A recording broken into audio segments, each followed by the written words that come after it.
Hi there. For practicing spoken English, today I am sharing with you another motivational speech of Jack Ma.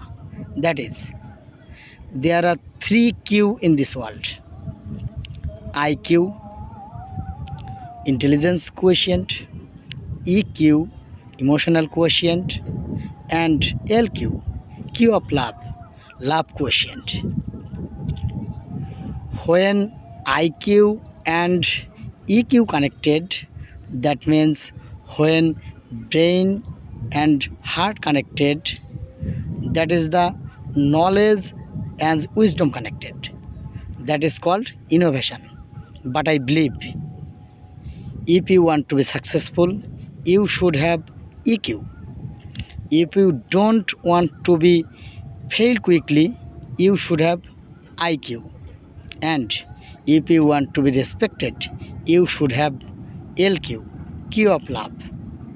Keep in touch. See you until next time.